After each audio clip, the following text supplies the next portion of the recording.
Welcome to Standard Chartered Money Insights, a podcast series by Standard Chartered Bank that brings you market views and insights on the go. Welcome to Cut to the Chase.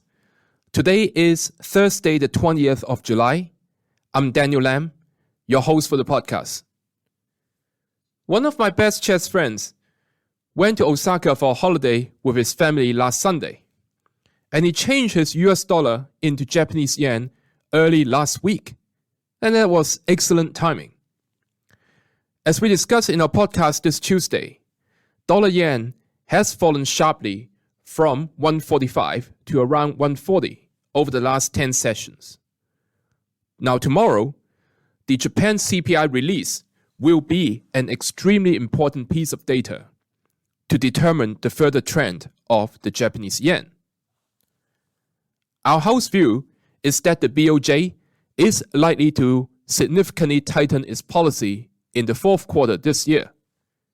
But the street is currently split over whether the BoJ will make a hawkish tweak to its yield curve control, i.e. YCC policy, as early as this month.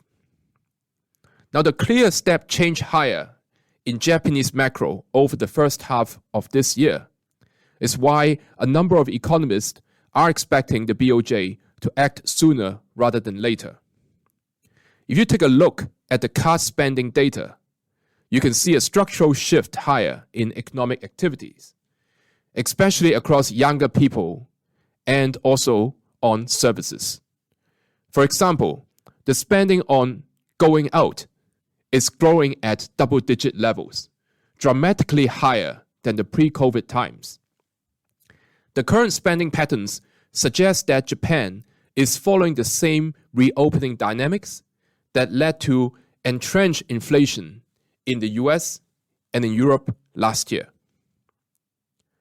Now, the main pushback to any tweak in the YCC in July is to run the Japanese economy hot in order to err on the side of caution.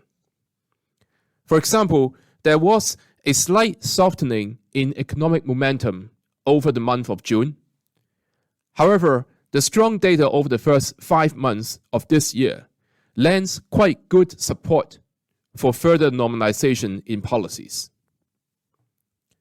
However, if the BoJ does not tighten now, then they may need to tighten more aggressively further down the road. So, as we discussed in the podcast this Tuesday, even after the recent strengthening in the Japanese yen, there still appears to be good risk-reward to be long Japanese yen here. Now, we do see the dollar yen to be reaching the 130 level over the next 6 to 12 months. So that's almost a 2-to-1 risk-reward to go long Japanese yen at the current levels. And this is even more pronounced for the European currency crosses. FX option positioning shows that active investors are most bullish on the British sterling and the euro versus Japanese yen. Bearish yen positions against crowded European pairs are most at risk of a squeeze, particularly if inflation in Europe begins to decline.